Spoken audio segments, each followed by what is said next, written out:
Sentar.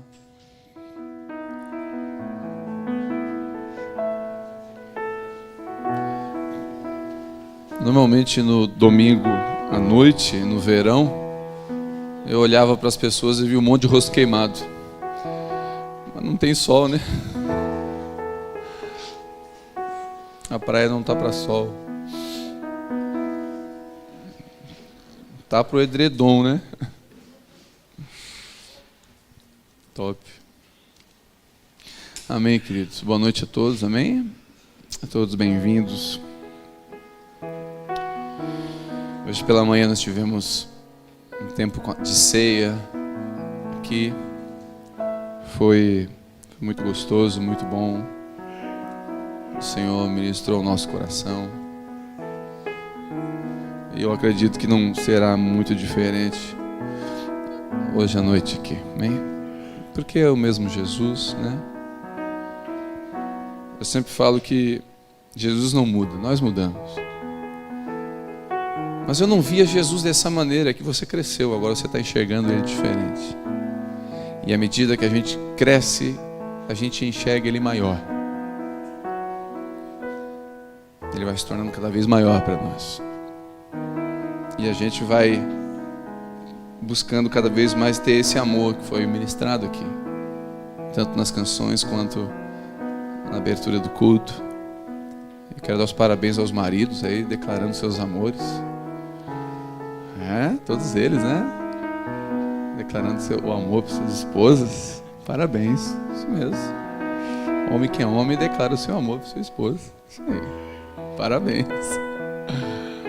Também, né, elas aceitaram casar com vocês, né? Tem que só elas mesmo, então tem que declarar mesmo, né? Abra comigo em Atos capítulo 17.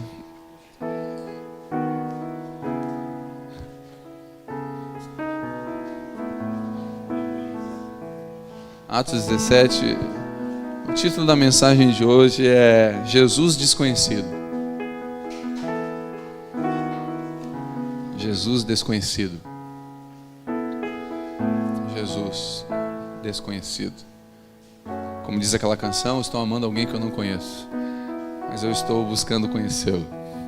Atos 17, versículo de número 22. Atos, fica logo depois dos Evangelhos.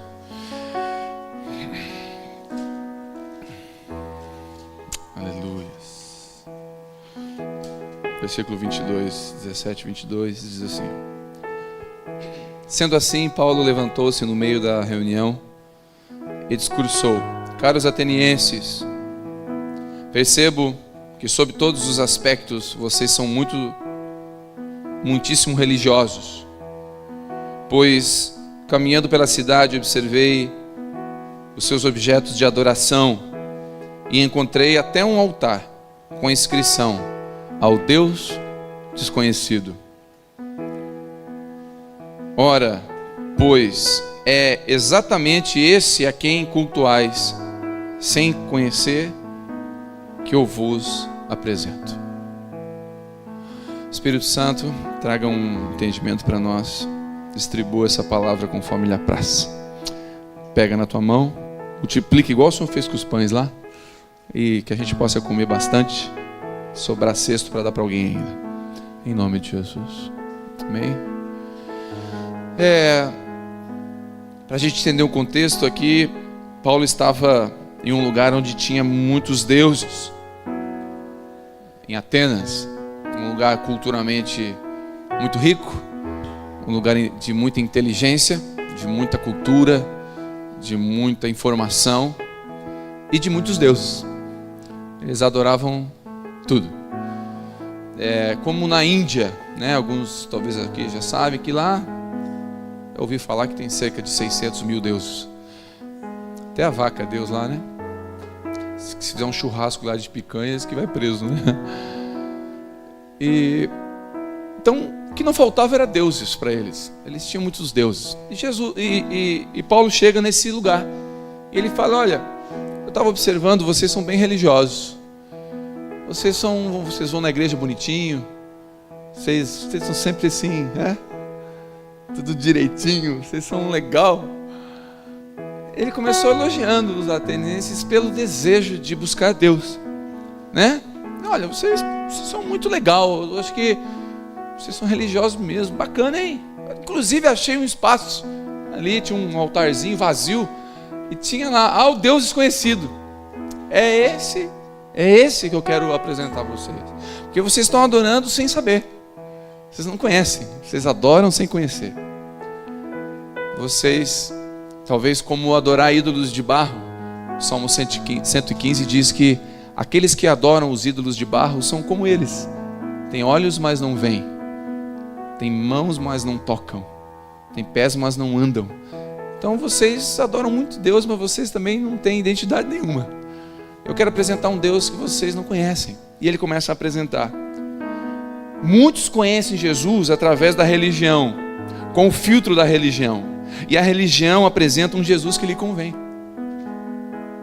Eu posso apresentar um Jesus que me convém. Eu posso apresentar um Jesus que me interessa. Qual o Jesus que me interessa? Eu posso apresentar um Jesus que diz que você deve ofertar. Mas eu não preciso apresentar o Jesus que diz que antes de ofertar você tem que consertar se alguém está mal com você. Eu posso apresentar o Jesus que me interessa. Eu posso filtrar. Afinal, a religião tem esse poder de filtrar, de passar o que ela quer, de conduzir, inclusive de manipular. Por isso que nem eu nem você devemos simplesmente sentar aí e ouvir sem confirmar se está escrito, sem ler as escrituras, sem questionar, sem pensar. Não é proibido pensar. Por isso que Paulo apresentou, olha, eu vou apresentar um Deus para vocês, um que vocês não conhecem. E a religião apresenta o que ela quiser. Eu vou dizer uma coisa para você que talvez alguém aqui possa não saiba disso, mas Hitler usou a fé cristã para matar judeu. Um dos lemas de Hitler era: quem matou Jesus foram os judeus. E os cristãos protestantes, evangélicos, ajudaram a matar judeu e negros. Eu já li um livro chamado A Cruz de Hitler. Inclusive o primeiro símbolo usado por Hitler, aquela suástica, tinha uma cruz no meio. E ele usou a fé para os seus interesses. Então Hitler apresentou Jesus que ele quis, para o seu interesse, para os seus propósitos. E no relato conta de vários homens e mulheres que foram contra isso e morreram. E líderes religiosos que apoiaram Hitler em tudo que ele fez no Holocausto. Então a fé,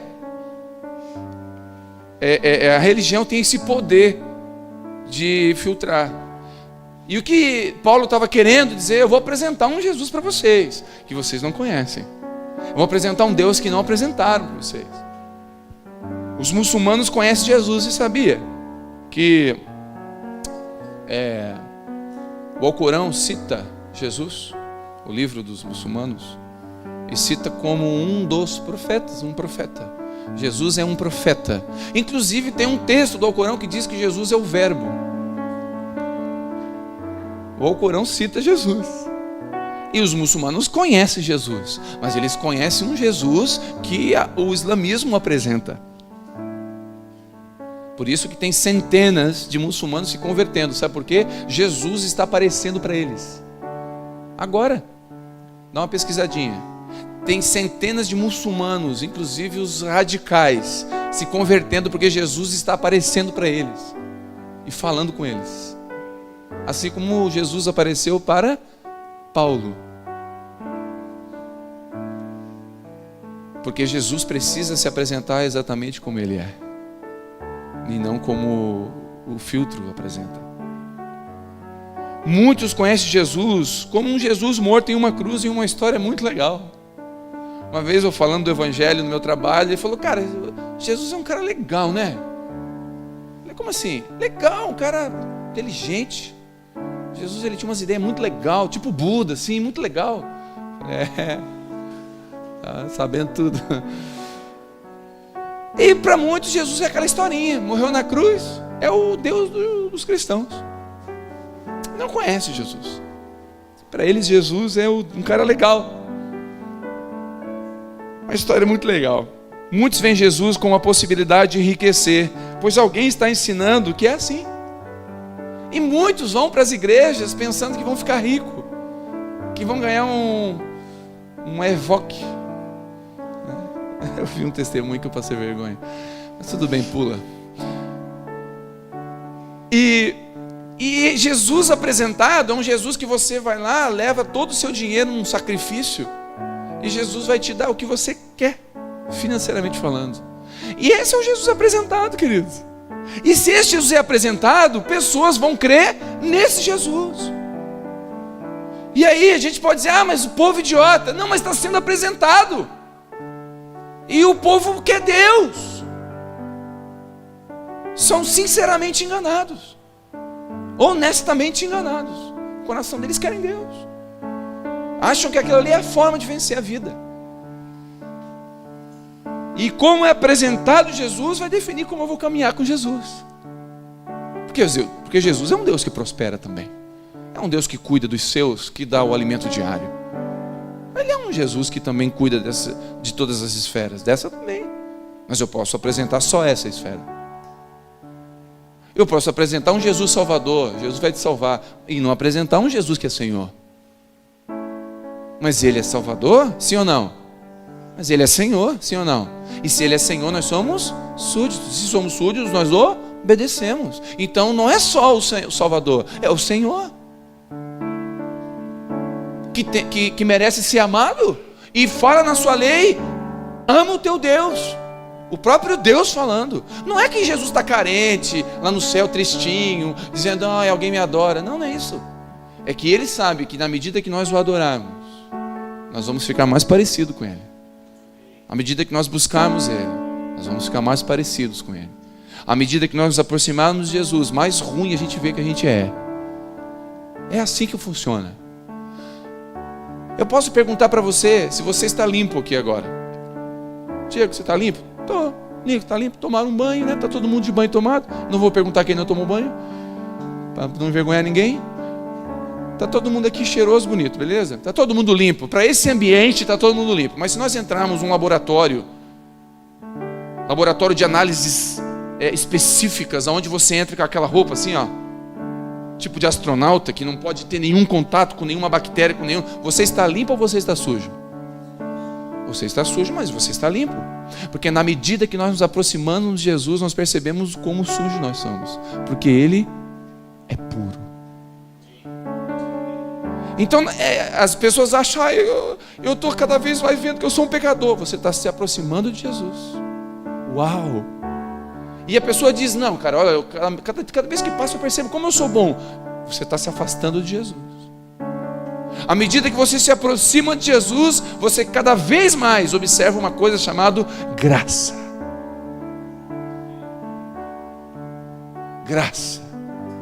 Falei de manhã aqui sobre a graça maravilhosa, aquela música Amazing Grace. Música no mundo cristão, a música mais conhecida do mundo cristão. Quando Nelson Mandela foi solto, cantaram Amazing Grace. Graça maravilhosa, que salvou um pecador como eu. Eu era pobre, perdido, cego e nu. E eu era cego e agora eu vejo. Sabe quem cantou, quem escreveu essa letra? Um cara chamado John Newton. Quem foi John Newton? Foi um capitão de navio negreiro. Mais de 20 mil homens negros morreram no seu navio. Morriam afogados no calabouço, morriam de doença, de fome e eram jogados no mar. Centenas de famílias foram dizimadas no navio dele. E ele se converteu, se tornou um pastor, mas ele nunca aceitava o perdão de Deus, ele achava que ele nunca ia merecer. Um dia Jesus falou com ele e falou, eu quero me apresentar para ti. Eu sou um Jesus que te perdoo, porque eu perdoo o mais vil pecador. O meu sacrifício na cruz tem poder de te lavar. John Newton. E John Newton pega a caneta e escreve, graça maravilhosa, que salvou um pecador.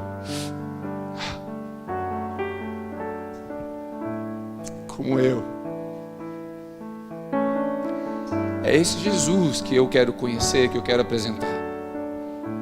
Não Jesus que diz, não, peraí, tu se arrependeu, mas não foi mais assim. É mais ou menos, você tem um sacrifício para fazer antes de chegar aqui. Mata uns bezerrinhos, dá umas ofertas no monte, e tu chega aqui pertinho de mim, que aí eu vou te ouvir. É esse Jesus que Paulo queria dizer, vocês adoram um Deus que vocês não estão conhecendo. Eu quero apresentar um Jesus. Muitos veem Jesus como um cara inteligente, em sua época, de influenciar pessoas, um político. E a estratégia de Satanás, sabe qual é, querido? Você sabe o que é uma vacina? Eu já expliquei aqui. Sabe o que é uma vacina? Uma vacina, você coloca o vírus da própria doença no corpo, só que é um vírus mais fraco, modificado. E aí o corpo gera anticorpos. E quando vem a doença de verdade, o vírus verdadeiro, forte, o corpo está resistente. E Satanás faz isso. Ele apresenta um evangelho, um Jesus falso. E aí quando vem o verdadeiro, as pessoas não querem. Está armado. Aí a pessoa vai na igreja e ela pensa em sair da igreja. O pastor diz assim, se tu sair, tu está amaldiçoado. E aí a pessoa sai e fala, eu não quero mais esse Jesus então. E aí chega alguém e fala, não querido, não é assim, não. A pessoa está armada. Gato que toma tijolada não passa em olaria, querido, mais. E aí as pessoas não querem mais Jesus. Não, Jesus. Eu fui na igreja, o cara tirou todo o meu dinheiro. Prometeu que se eu desse tudo, eu ganhava tudo. E eu estou aqui falido, não quero saber de Jesus. Jesus não tem culpa de nada. Apresentaram-nos Jesus, que não era o Jesus.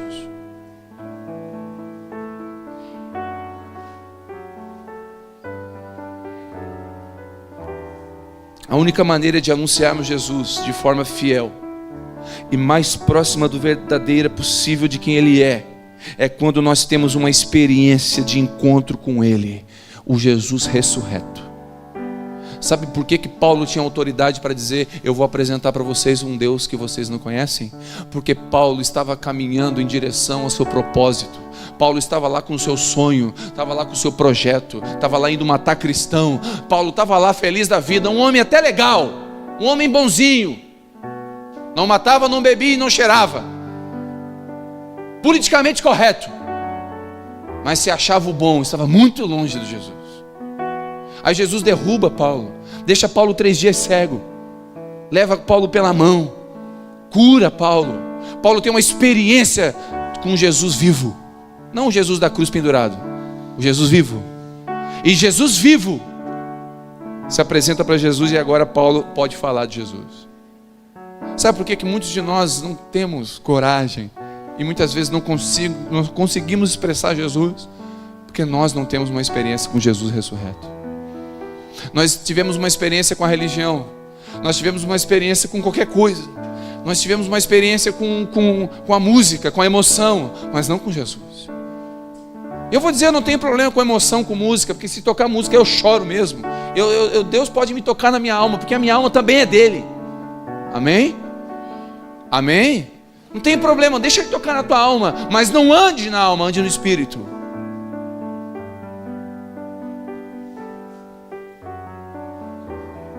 Paulo falava de um Jesus que o derrubou, o cegou e o conduziu pela mão. Um encontro extraordinário. De um Jesus que não habita em templos feitos por homens. Aí Paulo começa a discorrer, depois você lê lá no versículo 24, na sequência ele fala, olha, eu quero apresentar um Deus que não habita em templos feitos por homens. Eu quero dizer uma coisa para você, nós devemos apresentar para as pessoas aí no mundo, um Jesus que não habita dentro desses tijolos. Um Jesus que ouve a pessoa dentro do quarto. Um Jesus que ouve a pessoa dentro do carro. Eu estava conversando com uma ovelha, a 100ª ovelha. Fui numa casa esses dias e encontrei a 100ª ovelha. Estava lá, perdida. A irmã sentou na minha frente e começou a dizer que estava desviada. Eu falei, não sabia. E ela começou a falar, e porque eu não consigo. Aí eu falei para ela, deixa eu dizer uma coisa para você. Vou te dar um conselho. Assim fala. Aí eu li o versículo 176 do Salmo 119, que diz assim: Senhor, eu sou como uma ovelha perdida, encontra-me. Eu falei para ela, sabe o que tu faz? Deita na tua rede hoje de manhã 10 minutos, 5 minutos, 3 minutos. Fecha a porta do teu quarto 3 minutos e faz uma oração. Que oração? Senhor, encontra-me.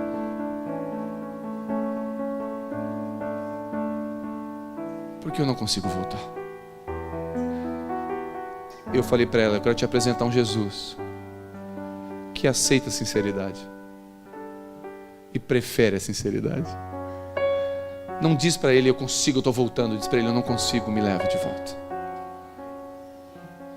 E ela começou a chorar ali na mesa. Eu falei, tipo assim, eu olhei para os lados, né? Tinha mais gente, falei, ô Senhor. Ela começou a chorar ali mesmo. Sim, mas eu, é isso mesmo. O que estás fazendo para mim, faz para ele. Eu estou quase não resistindo ao teu show, eu estou com a vontade de te abraçar aqui, minha filha. Tu imagina se faz isso para Jesus. Ele te gruda. Ele te gruda, te bota no colo, te traz de volta. Depois ele te puxa a orelha, mas ele te traz de volta primeiro. Depois ele te dá uma cintada porque tu precisa. Como diz a canção, Tu és o bom pastor e vem me socorrer. Você pode cantar isso? Tu és o bom e vem me socorrer. Um Jesus que não habita em tijolos, mas habita em pessoas. Um Jesus que supre as necessidades e não responde a vaidades. Um Jesus que supre necessidade, mas não responde vaidade. Não apresente um Jesus para as pessoas que vai responder vaidade. É mentira. Quando alguém te vem... Querido, deixa eu dizer uma coisa para você. Eu não sei, pode me corrigir depois se você quiser. Todos aqui estão livres para me corrigir depois do final do culto. Agora não. Mas se alguém chega para mim e fala assim, olha, o meu filho está em câncer terminal. Eu não sei o que eu faço. O que eu falo? A primeira coisa que eu faço, eu posso orar por ele. Mas Jesus vai curar ele? Eu digo, ele pode. Eu não fico dizendo coisas que eu não posso dizer, do tipo, eu tenho certeza. Se ele não curar, ele não é Deus, porque Jesus é Deus, é Ele que decide.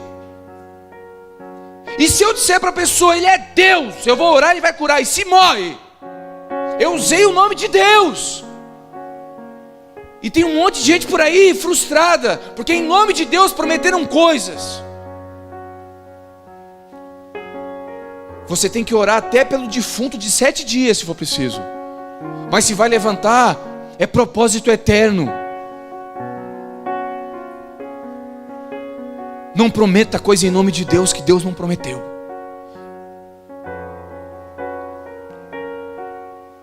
Deus pode? Pode. Eu já orei até por vaca morrendo lá no Treviso. É verdade, a mulher estava lá, minhas vacas estão morrendo. O que eu faço? Vem cá, vamos orar pelas vacas. Orei pelo sal lá que a vaca come. E curou a vaca.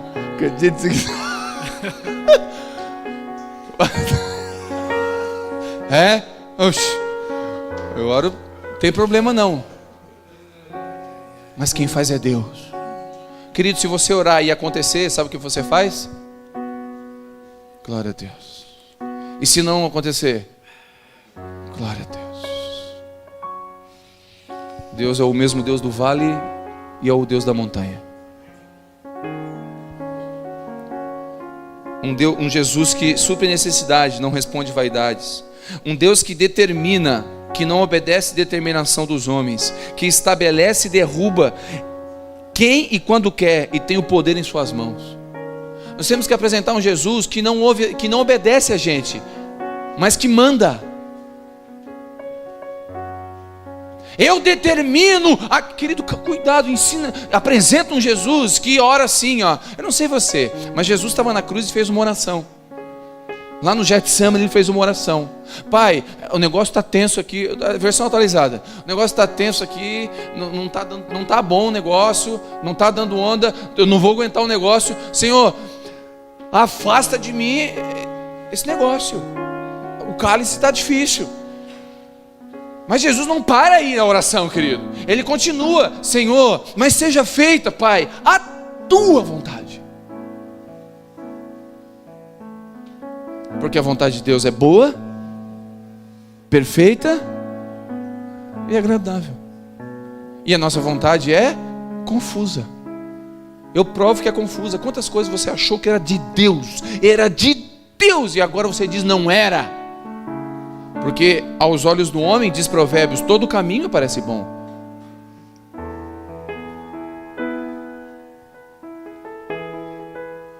Temos que apresentar um Jesus que não tem que responder às 7 semanas de campanha, porque eu fiz uma campanha de oração de 7 semanas. Eu fiz uma campanha, meu, 7 semanas de oração, Deus não me respondeu. Glória a Deus. Que bom que Ele não respondeu. Que bom por quê? Porque Ele não tem que responder. Ele pode responder quando Ele quer ou não. Queridos, não coloca Jesus em 21 dias de oração. Jesus não cabe em 21 dias. Ele é eterno. Como é que você pega um Deus Kairos e coloca dentro do Cronos? Deus não cabe em 7 semanas. O propósito dele é eterno. Um dia são como 1000 anos. Não estabeleça até os 25 anos eu caso. Cuidado, porque você pode ir atrás do seu propósito e casar com 25. Casar errado. E se você estabelecer o seu coração descansado em Deus, Ele vai suprir da forma dele, da melhor forma possível. Obrigado pelo amém. Obrigado pelo amém. Não estabeleça, confie. Tenha planos. Não tem problema com planos. Provérbios diz que os planos são nossos, mas a resposta não é nossa. A resposta vem da boca do Senhor. Diga amém. Eu tenho um problema com pessoas que dizem assim: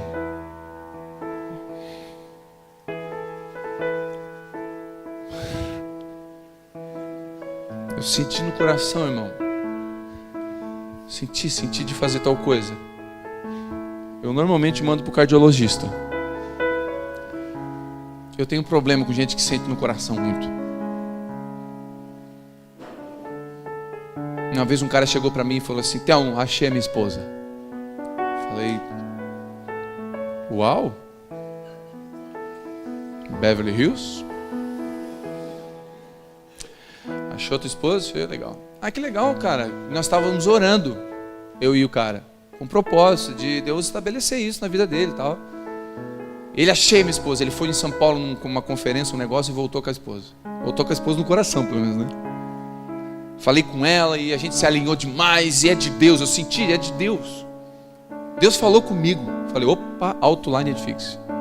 Se Deus falou com ele, eu encerrei o assunto. Quando uma pessoa diz para mim, ó, Deus falou comigo, Thelma, eu, ó, acabou. Deus falou comigo, eu não falo mais nada. Cara, se Deus falou, quem sou eu? E o cara falou: Deus falou comigo.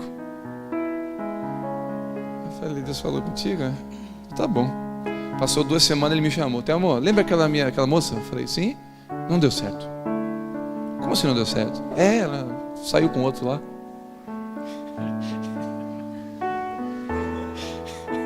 Saiu com outro lá.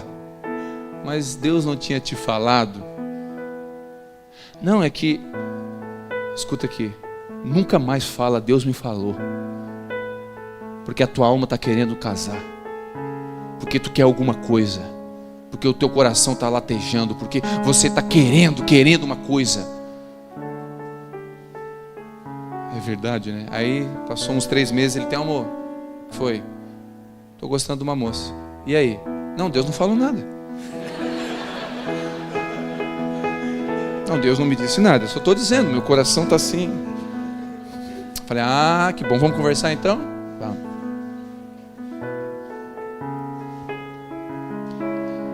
Um Jesus que ama a prostituta arrependida, mas não senta com o fariseu. Vou repetir, nós temos que apresentar um Jesus que ama a prostituta arrependida, mas resiste ao beato santarrão. Queridos, eu vou dizer uma coisa para vocês: Jesus não tem problema em sentar com a prostituta arrependida. Ele tem problema de sentar com o fariseu, aquele que bate no peito e acha que é melhor que os outros. Nós temos que apresentar um Jesus que ama o cara que está em pecado. Não concorda, mas ama. O fato de amar não significa aprovar, querido. Eu posso amar incondicionalmente a minha filha, mas eu não aprovo todas as atitudes dela. Tem atitudes da minha filha que, 44 a minha vaiana. Isso significa que eu não amo? Não, eu continuo amando. Nós temos que apresentar um Jesus que julga motivações e não só ações. Ei, cuidado em julgar ações. Eu já contei aqui a história. Um dia eu estava jogando ureia na grama da minha casa. E a ureia, para quem sabe, a ureia ela faz a grama vir verde, bonita. Só que ela tem que ter água. E estava chovendo assim, estava vindo aquela chuvarada. Eu falei, vou jogar ureia. Joguei ureia, a chuva veio só um pouquinho. Só aquela garoinha. Eu falei, vou perder toda a grama. Porque faz o efeito contrário. Se não vem água, mata tudo. E aí eu peguei a mangueira. Só que estava chovendo, aquela chuvinha. E eu com a mangueira molhando a grama. Olha a cena, chuvinha e eu com a mangueira molhando a grama. Passou uma mulher na frente da minha casa assim,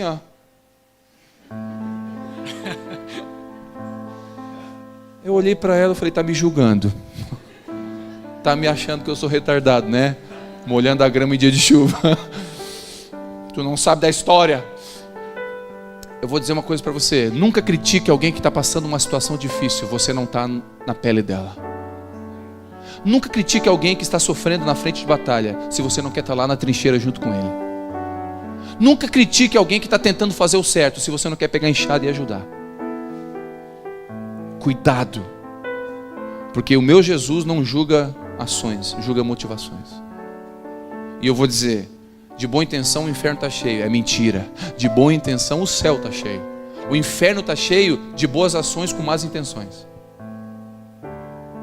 Porque tem político por aí que pega uma criança e paga uma cirurgia para ela, depois bate foto e coloca na mídia. A intenção dele qual foi? Eu não vou entrar nem no campo da igreja, vou ficar só não vou entrar nem no campo dos irmãos. Que dá a cesta básica aqui e bate aqui, Jesus falou que a mão direita faz e a esquerda bate foto e posta no Facebook. Jesus julga motivações, não ações. As nossas ações terão consequências, mas Jesus vai julgar as motivações. Nós temos que apresentar um Jesus que espera o pródigo como o pai espera incansavelmente um filho. Nós temos que apresentar um Jesus que está esperando o pródigo voltar.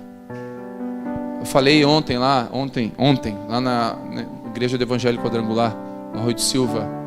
A gente foi lá ministrar e nós entramos conversando sobre isso. Eu lembrei de uma coisa, que 80% de quem está nos presídios são filhos de crente. 80% de quem está preso é filho de crente. Filho de crente, filho pródigo, um dia esteve aí, talvez desde pequenininho andando pelos corredores. E por que eles estão lá? Porque muitos de nós apresentamos para eles um Deus que, se tu faltar a Santa Ceia, tu está no inferno. Nós apresentamos para eles que, se tu usar bermuda, tu está no inferno. E aí sabe o que acontece? Eles crescem com isso, e quando ele bota uma bermuda, ele se acha indigno de estar diante de Deus. E aí a primeira vez que ele experimenta um cigarro, ele acha que ele já está no inferno, ele nunca mais vai ser aceito por Deus, porque foi apresentado um Deus legalista, um Deus que quer que você esteja na igreja 7 dias por semana. Em nome de Jesus eu repreendo isso. Você tem que estar com Jesus 7 dias por semana. Tem pessoas que têm tanto ativismo religioso que esquecem da família. Sabe o que acontece? Esses números.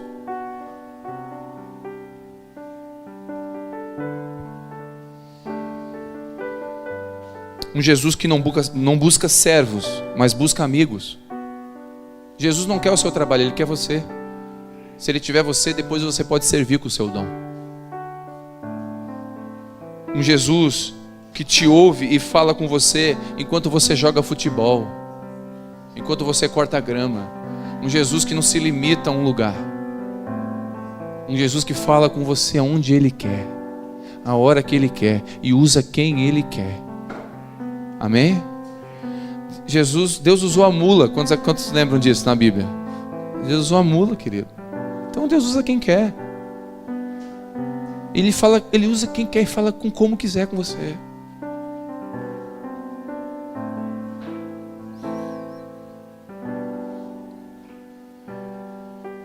Um Jesus que come com pecadores, mas não se assenta com fariseus. Um Jesus que não oprime, não castiga, mas corrige. Um Jesus que não amaldiçoa alguém porque sai da sua denominação. Uma vez um casal sentou comigo e falou: Thelma, a gente quer sair, a gente quer congregar. São uns 7 anos atrás. A gente quer congregar em outro lugar. E aí assim, né? Aí vieram assim com cara de choro, sabe? Fala assim, né? Com medo. Tipo assim, a gente quer sair. Olhei para eles bem sério e falei: não. Não abençoo vocês. Não, porque não precisa. Vocês são livres. Vocês congregam onde vocês quiserem, queridos. Eu os amo independente. A minha casa no mesmo lugar, meu telefone não mudou. Se precisar de mim é só ligar. Onde é que está escrito que a gente tem que estar dizendo sim ou não para alguém? Quem sou eu para liberar ou não liberar? As pessoas são livres. Quem comprou elas foi alguém. Alguém pagou um preço por elas, não fui eu. Eu não sou dono da igreja. Se eu quiser ser dono da igreja, eu tenho que nascer de uma virgem, morrer e ressuscitar o 3º dia. Aí quem sabe eu vou ter uma igreja. É fácil ter a igreja. Um Jesus que não busca sacrifícios, mas busca obediência. Um Jesus que veio a nós como irmão mais velho e dizer: vocês têm um pai. Um Jesus que veio dizer para nós: vocês têm um pai, cara. Eu estava lá com ele, eu vim avisar vocês. Ele ama vocês. É esse Jesus que devemos apresentar às pessoas. É esse Jesus que devemos buscar todos os dias. É esse Jesus, um Jesus simples, um Jesus que prefere a manjedoura, um Jesus que ainda anda no jumentinho, um Jesus que ensina com autoridade. O que é autoridade? Com um balde e uma toalha na mão. Um Jesus simples. Um Jesus simples. Um Jesus que olha nos olhos e fala: ninguém te condenou, eu também não te condeno. Um Jesus que fala: vai, não peques mais. Um Jesus que fala: senta aqui, eu quero te ensinar. Um Jesus que toma café. Esses dias de manhã eu estou sempre sentando com os meninos tomando café, tal, trocando uma ideia. E um dia de manhã eu esqueci de avisar ninguém. Eu saí para tomar café, falei: eu não marquei com ninguém. Eu esqueci de marcar com alguém e eu saí para tomar café. Aí sentei na padaria e lembrei que não tinha convidado com ninguém. Aí eu sentei numa mesinha para 2 lugares. Aí eu falei: Jesus, não marquei com ninguém hoje. Senta aqui comigo. Gente, eu comecei a chorar na padaria igual uma criança. Ele falou: eu vou sentar contigo. Eu estava esperando para ficar contigo também. Não deu certo, gente. Eu demorei 1 hora para tomar o café. E ele começou a falar comigo ali na padaria. Eu me virei para um canto, para ninguém ver. Porque Jesus é um Jesus que vai na padaria também tomar café comigo. Ele ressuscitou, Ele é vivo. Eu não quero me relacionar com Jesus que me fala comigo domingo à noite só. Esse é o Jesus que Paulo apresentou. Esse é o Jesus que eu acredito. Esse é o Jesus que me tirou da idolatria. Esse é o Jesus que amou um cara perdido. Esse é o Jesus. Esse é o Jesus que disse: vem como estás, Telmo. Esse é o Jesus que me amou quando poucos amariam. O cara mais mentiroso não tinha. Esse é um Jesus que olhou para mim e falou: eu posso te usar, cara. Eu falei: não, posso sim, porque eu uso até a mula. Ah, então tá, então pode. Esse é o Jesus que nós devemos apresentar às pessoas que estão servindo sem conhecer. Que nós possamos fazer isso com a nossa vida, mais do que com as nossas palavras. Que possamos buscar conhecê-lo mais e mais, como disse a canção. Eu não conheço Jesus num todo. Eu conheço algumas coisas dele, mas eu quero conhecer mais ele. Não como a religião apresenta, não como o diabo apresenta, não, mas como Jesus é. A minha oração é que ele se apresente para você. E se você estiver obstinado, que ele te derrube. Mas que ele fale com você e deixe você cego um tempo, se necessário. Mas que ele se apresente ressurreto, vivo, lindo como ele é, impressionante como ele é, apaixonante como ele é, incrível como ele é. Que a gente possa conhecê-lo todos os dias e que essa busca resulte em que outros também o conheçam de verdade. Essa é a minha oração essa noite. Feche seus olhos. Santo, meu desejo, nosso desejo é te conhecer mais, te conhecer como tu és, poder olhar nos teus olhos e ver a verdade que há nos teus olhos. Ah, Jesus, como eu queria ser aquela mulher pecadora que o Senhor olhou nos olhos. O que aquela mulher viu ali, Senhor? O que aquela mulher viu ali? Como é bom olhar para os teus olhos. Há tanta verdade em ti, Jesus, que a religião não consegue transferir e mostrar para nós. Por isso nos ajuda a ter um relacionamento diário contigo. Nos ajuda a não andar de culto em culto, mas de glória em glória, em relacionamento. Nos ajuda, Senhor, a estar mais próximos de ti.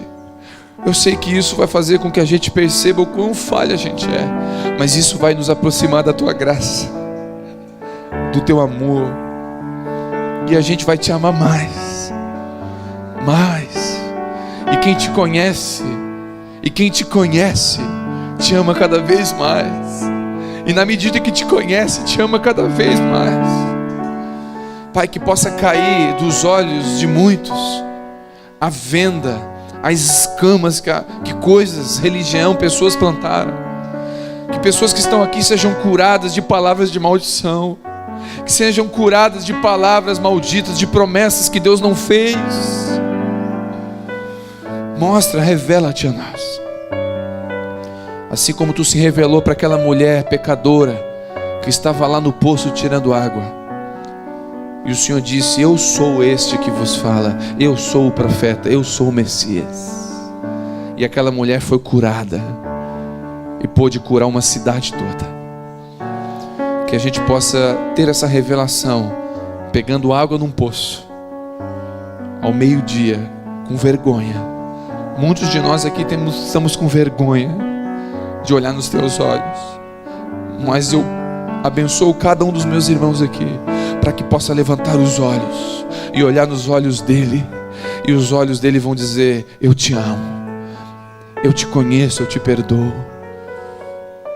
Em nome de Jesus. Espírito Santo, obrigado por tudo que o Senhor tem feito, por tudo que o Senhor fez essa noite aqui, no mundo espiritual, as revelações que o Senhor trouxe.